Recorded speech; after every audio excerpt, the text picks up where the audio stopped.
Welcome friends, आप सभी का फिर से एक बार स्वागत है क्रेजी फॉर मूवीज पर। हम हाजिर हमारे फिल्मी टॉक के बिल्कुल फ्रेश न्यू एपिसोड के साथ, जहां पर हम आपको देते हैं साउथ और हिंदी डब फिल्मों से जुड़ी हर एक लेटेस्ट अपडेट। तो आइए दोस्तों, बिल्कुल वक्त ज़ाया ना करते हुए स्टार्ट करते हैं फिल्मी टॉक का एपिसोड नंबर 119। तो एपिसोड की शुरुआत करते हैं कुछ अपकमिंग हिंदी डब फिल्मों से, जहां पर सबसे पहली अपडेट जो निकल के आ रही है वो है नितिन रेड्डी और रश्मिका मंदाना की अपकमिंग हिंदी डब फिल्म यानी कि भीष्मा से। तो जैसा कि हमने पिछले फिल्मी टॉक के एपिसोड में आपको बताया था कि मेर्सल फिल्म से पहले यहाँ पर भीष्मा फिल्म का जो सेंसर सर्टिफिकेशन है वो कंप्लीट करवाया गया है, और अब ये फिल्म जो है ये भी शायद अब मेर्सल से पहले ही आपको टीवी पर देखने को मिलने जा रही है, जहां पर कुछ दिनों पहले इस फिल्म के हिंदी डब वर्जन के रिलीज डेट को अनाउंस कर दिया गया है। और अब ये फिल्म जो है आपको 19 फरवरी को रात 8 बजे ढिंचैक चैनल पर देखने को मिलने वाली है। एक चीज ध्यान में रखिए कि गोल्डमाइंस अपनी जितनी भी फिल्मों को डायरेक्ट ढिंचैक पे टेलीकास्ट करवा रहा है, उनमें से अधिकतर फिल्में जो है आपको जल्दी यूट्यूब पर ऑफिशियली देखने को नहीं मिलने वाली है। इसके अलावा बढ़ते हैं आज की अगली अपडेट की तरफ, जहां पर आज की अगली अपडेट निकल के आ रही है पावर स्टार पुनीत राजकुमार जी की अपकमिंग फिल्म यानी कि जेम्स से।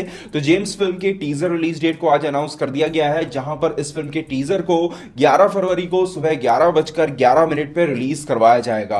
सुनने में आ रहा है कि इस फिल्म का जो डबिंग पोर्शन था वहां पर जो है पुनीत राजकुमार जी के जो बड़े भाई हैं यानी कि डॉक्टर शिवराज कुमार जी, उन्होंने उनके लिए यहां पर डब किया है। तो आप समझ सकते हो कि उनके लिए ये जो डबिंग करना है कितना मुश्किल होगा, कितना एक इमोशनल मोमेंट होने वाला है। तो जो फैंस यहां पर इस फिल्म के इंतजार में थे तो उनका इंतजार जो है जल्दी खत्म होने वाला है। 11 फरवरी को जो है इस फिल्म का टीजर रिलीज करवाया जाएगा। इसके अलावा बढ़ते आज की अगली अपडेट की तरफ, जहां पर आज की अगली अपडेट निकल के आ रही है विशाल की रिसेंटली रिलीज हुई फिल्म यानी कि वीरमे वागे सोडम से। तो इस फिल्म की डे 1 कलेक्शंस जो है निकल के आ चुके हैं, जहां पर इस फिल्म ने जो है बहुत ही एक एवरेज स्टार्ट लिया है। इस फिल्म का जो ओवरऑल तमिलनाडु का जो कलेक्शन है वो निकल के आया है 1 करोड़ 49 लाख का। मतलब इस फिल्म ने बहुत ही एक एवरेज स्टार्ट लिया है, और इस फिल्म को तमिल के साथ साथ तेलुगु में भी रिलीज करवाया गया है, और तेलुगु स्टेट्स में भी इस फिल्म का जो रिस्पांस है वो बहुत ही ठंडा है। हालांकि अभी तक ऑफिशियल फिगर्स नहीं आए हैं, केवल तमिलनाडु के फिगर्स आए हैं, जहां पर इस फिल्म ने 1.49 करोड़ का जो कलेक्शन है वो किया हुआ है। अब देखते हैं आने वाले दिनों में फिल्म का परफॉर्मेंस कैसा रहता है। वैसे मैंने अभी तक ये फिल्म नहीं देखी है, अगर मौका मिलता है तो फिल्म को देखकर आपके सामने अपना ओपिनियन जो है जरूर रखूंगा। तो देखते हैं, विशाल एक साल के अंदर इतनी सारी फिल्मों को रिलीज करवाते हैं। हालांकि विशाल की पिछली फिल्म एनीमी को जो है रिस्पॉन्स काफी डीसेंट मिला था, अच्छा खासा एक ओपनिंग ली थी उस फिल्म ने, पर यह फिल्म जो है कहीं पर भी कुछ खास ओपनिंग लेती हुई या फिर बॉक्स ऑफिस पर कोई बहुत लंबा रन लेती हुई नजर नहीं आ रही है। इसके अलावा बढ़ते हैं आज की अगली अपडेट की तरफ, जहां पर आज की अगली अपडेट निकल के आ रही है मेजर फिल्म से। तो मेजर फिल्म के मेकर्स ने अपनी फिल्म की रिलीज डेट को अनाउंस कर दिया है, जहां पर अडवी स्टेज स्टारर ये अपकमिंग पैन इंडिया फिल्म जो है 27 मई को थिएटर्स में रिलीज होगी, तमिल, हिंदी और मलयालम भाषा में। इसके अलावा बढ़ते हैं आज की अगली अपडेट की तरफ, जहां पर आज की अगली अपडेट निकल के आ रही है टॉलीवुड इंडस्ट्री से, जहां पर टॉलीवुड में कुछ और रीमेक फिल्मों की खबरें जो है निकल के आई है। जहां पर पिछले साल 2021 में रिलीज हुई तमिल फैंटेसी ड्रामा फिल्म जिसका नाम था विनोदया सिट्टम, इस फिल्म का जो है अब टॉलीवुड में रीमेक बनने जा रहा है। खबर निकल के आ रही है कि पावर स्टार पवन कल्याण और साई धर्म तेज को एक साथ लेते हुए इस फिल्म के तेलुगु रीमेक को बनाया जाएगा, जहां पर ओरिजिनल फिल्म में नजर आने वाले एक्टर जिन्होंने उस फिल्म को डायरेक्ट भी किया था यानी कि समुद्रकंडी जी, वही इस फिल्म के तेलुगु वर्जन को भी डायरेक्ट करने वाले हैं। और कहा जा रहा है कि राइटिंग का जो काम है वो शायद त्रिविक्रम जो है संभालने वाले हैं। तो देखते हैं ये रीमेक फिल्म कब तक फ्लोर पे आती है और कैसी निकल के आती है। इसके अलावा भी कहा जा रहा है कि वेंकटेश जी, जिनको ऐसा लगता है कि सिर्फ रीमेक फिल्में करना ही पसंद है, तो कहा जा रहा है कि शायद उनका मन जो है अब ब्रो डैडी फिल्म के ऊपर भी आ चुका है, और शायद वो ब्रो डैडी फिल्म का जो है तेलुगु रीमेक बना सकते हैं आने वाले समय के अंदर। मुझे समझ नहीं आता है कि वेंकटेश जी को मतलब इतना ज्यादा क्या प्यार है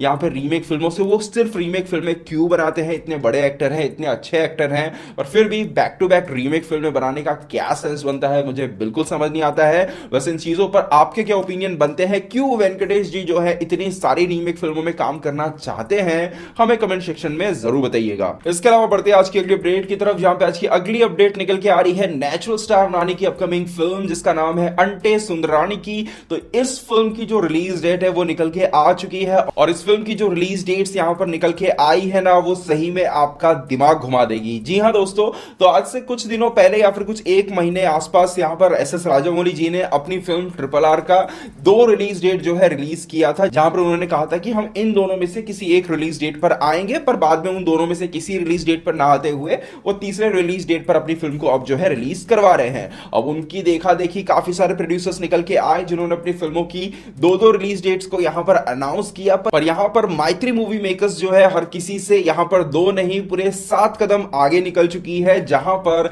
नानी की अपकमिंग फिल्म अंटे सुंदरानी की जो रिलीज डेट्स हैं वो निकाले गए हैं और 1 नहीं 2 नहीं कुल 7 रिलीज डेट जो है अनाउंस किए गए हैं। जी हां, आपको यकीन नहीं होगा, कुल 7 रिलीज डेट्स को यहां पर अनाउंस किया गया है, जहां पर मेकर्स के हिसाब से उनकी ये जो फिल्म है या तो 22 अप्रैल को, या तो 29 अप्रैल को, या तो 6 मई को, या तो 20 मई को, या तो 27 मई को, नहीं तो 3 जून को, अदरवाइज यहां पर 10 जून को रिलीज हो सकती है। मतलब मुझे समझ नहीं आता है कि यहाँ पे क्या चल रहा है, ये कोई प्रैंक था या फिर सही में ये लोग ऐसा कर रहे हैं। मुझे कुछ समझ नहीं आ रहा है कि 7 रिलीज डेट्स अनाउंस करने का क्या मतलब बनता है। मतलब 7 रिलीज डेट्स को बोल रहे हैं कि हमने ब्लॉक करके रखा है, इस रिलीज डेट पर हमारी फिल्में जो है आएगी। अब देखते हैं क्या होता है क्या नहीं। वैसे इस चीज पर आपके क्या ओपिनियन बनते हैं, ये 10 रिलीज डेट्स अनाउंस करने का कोई सेंस बनता भी है या नहीं, आपको क्या लगता है कमेंट सेक्शन में जरूर बताइएगा। इसके अलावा बढ़ते हैं आज की अगली अपडेट की तरफ, जहां पर आज की अगली अपडेट निकल के आ रही है मास महाराजा यानी कि रवि तेजा की अपकमिंग फिल्म यानी कि खिलाड़ी से।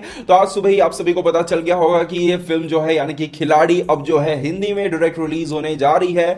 11 फरवरी को इस फिल्म को तेलुगु के साथ साथ हिंदी में रिलीज करवाया जाएगा, जहां पर मैंने कहा था कि अभी तक ये चीज क्लियर नहीं हुई है कि रवि तेजा को इस फिल्म में हिंदी में कौन आवाज दे रहे हैं, पर आपको बता दें कि अब जो है ये चीज पूरी तरह से क्लियर हो चुकी है। जी हां दोस्तों, आपको बता दें कि इस फिल्म के अंदर रवि तेजा को आवाज दे रहे हैं आप सभी के फेवरेट, हमारे फेवरेट यानी कि अमर बाबरिया जी। जी हां, ये चीज कंफर्म हो चुकी है कि अमर बाबरिया जी जो है रवि तेजा के लिए खिलाड़ी फिल्म में अपनी आवाज देने वाले हैं। और इस फिल्म की जो डबिंग है वो अभी तक कंप्लीट नहीं हुई है, डबिंग चल रही है, कुछ दिनों के अंदर इसकी डबिंग जो है कंप्लीट हो जाएगी। और ये जो कंफ्यूजन था वो इसीलिए रहता है क्योंकि आप सभी को बता दें कि अमर बाबरिया जी जो है आज के टाइम में डबिंग इंडस्ट्री के सबसे हाईएस्ट चार्ज करने वाले आर्टिस्ट में से एक है, मतलब सबसे ज्यादा फीस रहती है उनकी। तो प्रोडक्शन हाउस जब कभी अगर दिमाग में लेती है कि हमें अमर बाबरिया को यहां पर अपनी फिल्म के अंदर डब करवाना है तो उनको उतना ही पैसा भी खर्च करना पड़ता है। तो यहां पर पेन मूवीज वालों ने काफी एक सेंसिबल डिसीजन लिया है और यहां पर अमर बाबरिया जी से यहां पर फिल्म को डब करवाया है। इसके अलावा रवि तेजा और अमर बाबरिया का जो कॉम्बिनेशन है आपको जल्दी एक और फिल्म में देखने को मिलने वाला है, जहां पर रवि तेजा की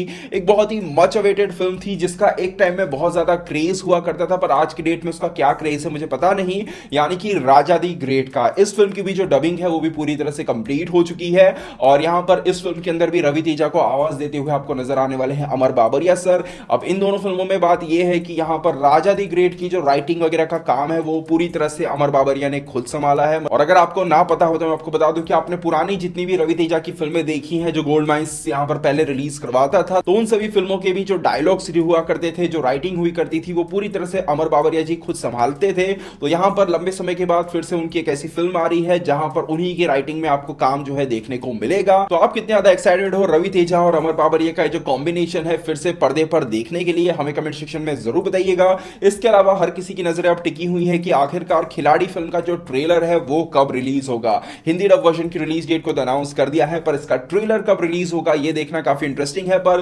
खबर निकल के आ रही है कि शायद इसके ट्रेलर को 7 फरवरी को रिलीज करवाया जा सकता है। आज से 1 या 2 दिन के अंदर ये इस फिल्म का जो ट्रेलर है वो आपको देखने को मिलेगा। 7 नहीं तो 8 फरवरी में से किसी एक डेट पर इस फिल्म के ट्रेलर को रिलीज करवाया जाएगा। इससे ज्यादा लेट मुझे नहीं लगता है कि मेकर्स करेंगे। तो फिल्म जो है 11 फरवरी को आ रही है और ट्रेलर जो है आज से 2-3 दिन के अंदर आपको देखने को मिलने जा रहा है। इसके अलावा बढ़ते हैं आज की अगली अपडेट की तरफ, जहां पे आज की अगली अपडेट निकल के आ रही है सूर्या की अपकमिंग फिल्म यानी कि ईटी यानी कि इदारकुम थुन्नीदवन से। तो इस फिल्म के बारे में हमने पिछले फिल्मी टॉक के एपिसोड में बात की थी कि किस तरह से इस फिल्म के हिंदी डब वर्जन का अब थिएटर्स में रिलीज होना थोड़ा सा मुश्किल हो चुका है। तो इन सभी चीजों पर जो कंफर्मेशन है वो धीरे धीरे मिलता जा रहा है, जहां पर आपको बता दूं कि आज इस फिल्म के दूसरे गाने को भी रिलीज करवाया गया। ये जो गाना है ऑलरेडी तमिल में रिलीज हो चुका था, पर इसके सभी साउथ इंडियन वर्जन को यानी कि तेलुगु, कन्नड़ा और मलयालम, इन तीनों वर्जन को जो है आज रिलीज करवाया गया और यहां पर भी कहीं पर भी हिंदी का नामो निशान नहीं था। तो देखते हैं आने वाले समय के अंदर भी मेकर्स इसी तरह से केवल साउथ इंडियन वर्जन के गानों को रिलीज करवाते हैं या फिर किसी हिंदी वर्जन के गाने को भी वो लोग रिलीज रिलीज करवाते हैं। इसके अलावा बढ़ते हैं आज की आखिरी अपडेट की तरफ, जहां पर आज की आखिरी अपडेट निकल के आ रही है जूनियर एनटीआर की कुछ अपकमिंग फिल्मों से। तो जूनियर एनटीआर के पास अब जो है ट्रिपल आर के बाद पैन इंडियन फिल्मों का एक अच्छा खासा लाइनअप जो है वो आ चुका है, जहां पर क्रोटाला शिवा की जो फिल्म है वो लगभग कंफर्म है। आलिया भट्ट ने खुद बोल दिया है कि वो इस फिल्म के अंदर जूनियर एनटीआर के अपोजिट काम कर रही है, आप सभी को पता चल चुका होगा। इसके अलावा यहां पर जूनियर एनटीआर जो है बुच्ची बाबू के साथ एक फिल्म करने जा रहे हैं। खबर निकल के आ रही है कि बुच्ची बाबू और जूनियर एनटीआर का जो कॉम्बिनेशन है एक अपकमिंग स्पोर्ट्स ड्रामा फिल्म में नजर आने वाला है, जहां पर खबर निकल के ये भी आ रही है कि इस फिल्म के अंदर जानवी कपूर जो है जूनियर एनटीआर के अपोजिट हमें नजर आ सकती है। इस फिल्म को मैत्री मूवी मेकर्स प्रोड्यूस करने वाली है। तो अगर यहां पर कुल मिलाकर एनटीआर के लाइनअप को यहां पर हम देखने की कोशिश करें तो सबसे पहले उनकी फिल्म आएगी क्रोटाला शिवा के साथ, उसके बाद वो फिल्म शायद करेंगे यहां पर बुच्ची बाबू के साथ, और उसके बाद उनकी जो फिल्म आएगी वो है प्रशांत नील के साथ। तो ये तीनों ही फिल्में पैन इंडियन फिल्में होने जा रही है। इस फिल्म में आलिया भट्ट है, इस फिल्म में अगर जानवी कपूर होती है तो ये फिल्में जो है पैन इंडियन फिल्में ही होने वाली हैं, और प्रशांत नील तो आज के टाइम में जो भी फिल्म करेंगे वो पैन इंडियन फिल्म ही होने वाली है। तो यहां पर एनटीआर के पास एक बहुत ही बेहतरीन लाइनअप है पैन इंडियन फिल्मों का। तो इनमें से कौन से कॉम्बिनेशन को देखने के लिए आप बहुत ज्यादा एक्साइटेड हो, हमें कमेंट सेक्शन में जरूर बताइएगा। तो दोस्तों बस यहीं तक था आज हमारा फिल्म टॉक का ये छोटा सा एपिसोड। उम्मीद करते हैं एपिसोड आपको पसंद आया होगा। एपिसोड पर वीडियो को लाइक शेयर जरूर कीजिएगा। मिलते हैं हमारे अगले वीडियो में, तब तक के लिए बाय बाय, टेक केयर।